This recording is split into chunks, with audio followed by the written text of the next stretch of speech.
सकाळी लवकर उठल्यावरती चूल पेटवून आंघोळीसाठी गरम पाणी तापत ठेवलं. अंडी घालायला दुसऱ्यांच्या घरात आणि हागायला आमच्या घर आवरत येते.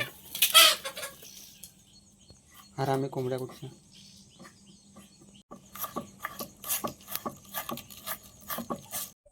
सकाळच्या कुडकुडण्या थंडीमध्ये ही माऊ विटॅमिन डीचा आस्वाद घेत आहे.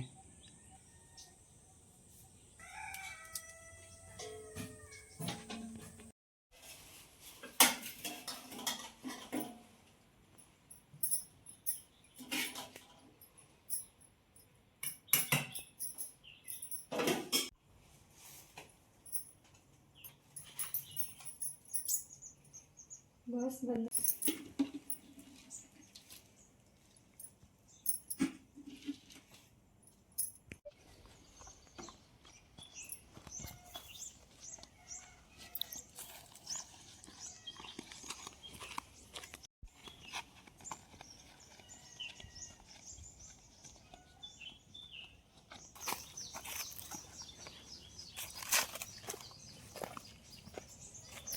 आता आम्ही शेतावरती चाललो आहे. जंगलामध्ये आमचं शेत आहे, तर ते शेत अजून शेती करत नाहीत, पण आम्हाला बघायचं आहे म्हणून आम्ही चाललो आहे.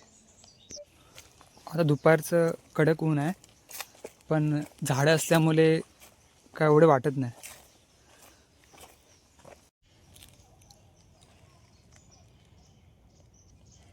थोडाच चाललो आहे आणि आम्हाला दम लागला आहे, विश्रांतीसाठी बसलो आहे. हे माझं मित्राचं कलम आहे. ते त्यांनी खूप सारे काजू आंबे वगैरे लावलेत.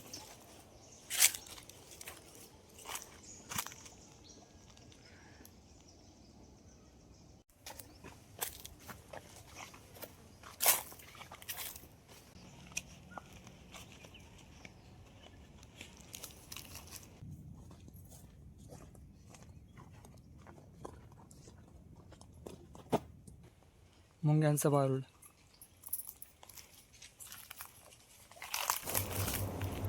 पहिले ना या रस्त्यात ना कोणतरी येताना किंवा जाताना दिसायचंच, पण आता कोण एक माणूस पण दिसत नव्हता. या मोकळ्या रानवाटा माणसांच्या पायाची धूळ लागावी म्हणून वाट पाहत आहेत की काय, असं मला वाटलं. आम्ही आलो आहे म्हणून पक्ष्यांची पळापळ होते. हे बघा कशी पळतायत. ही सर्व आता ओसार पडलेली जमीन आहे. म्हणजे मी लहान होतो तेव्हा इथे शेती करायची लोक. जशी जशी लोक मुंबईला चालली तशी शेती ओसाड पडले.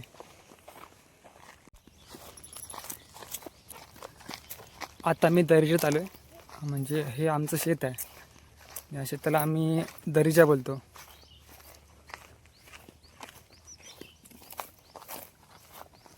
पूर्ण ओसाड पडले. खूप वर्ष झाली आम्ही शेतीच नाही केली इकडे. आजी गेल्यापासून शेती झालीच नाही इकडे.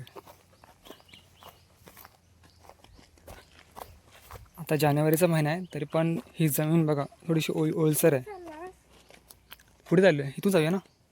मला काय माहित कुठून आहे. शेतामध्ये आता नुसतं भांबरुडीचा पाला उगवला आहे.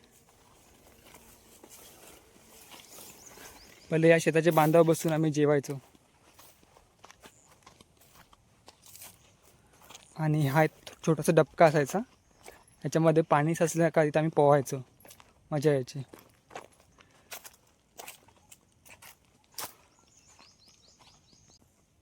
आम्ही इथे येत नाही तर खूप अडचण झाली. झाडझुडपं खूप वाढलेत.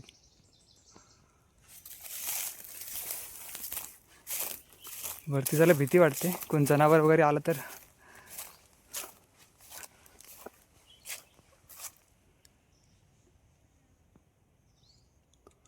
इथे काजू होती, ती तोडली. खूप काजू यायचे त्याच्यावरती. आणि तो तिकडे लांब बघा एक वडाचं झाड आहे, त्याच्यावरती मस्त ट्री हाऊस बनवू शकतो, पण काय फायदा.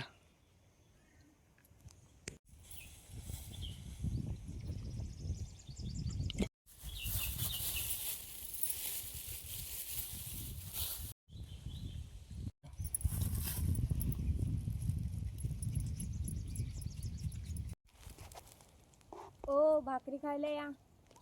आलो. भाकरी द्या. द्या. भाजी कशी आहे? मस्त आहे. शेतावर येऊन जेवणाचा हा अनुभव तिळकुट माझ्यासाठी खास होता. हो. इथे आणलेली चटणी भाकर सुद्धा मी चवीने खाल्ली. साधं नळातलं पाणी सुद्धा मला अमृत पिल्यासारखं वाटलं.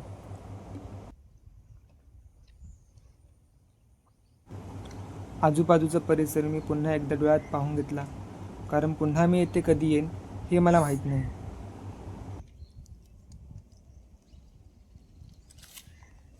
इथून खाली उतरू शकतो. वाटेतून जाताना बालपणीची आठवण म्हणून आम्ही करवंदाचं पान मी गंमत म्हणून तोडलं.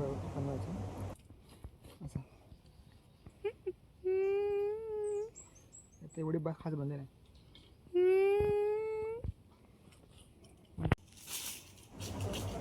वडाच्या पाळंब्याने लटकून झिपोळा घ्यायची मजा ती काही वेगळीच होती.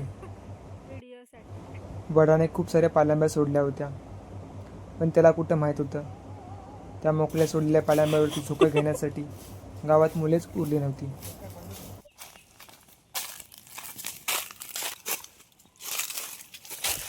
हा आपल्या अन्नाचं शेत आहे इकडे.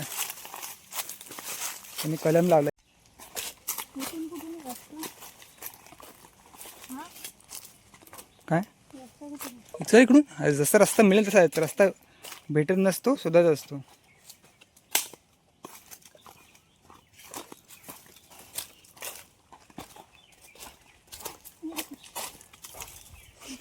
सांभाळू ना, पाय सडेल.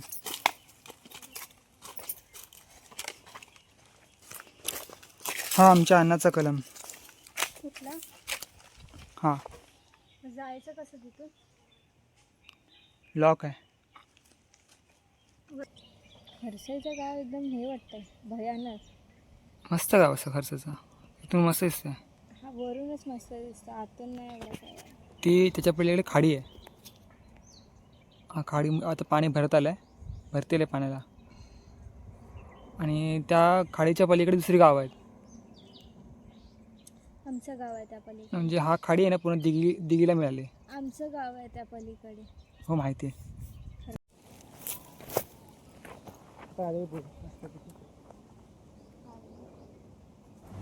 आजचा हा रानटी प्रवास इथे संपवण्याची मला अनुमती द्या.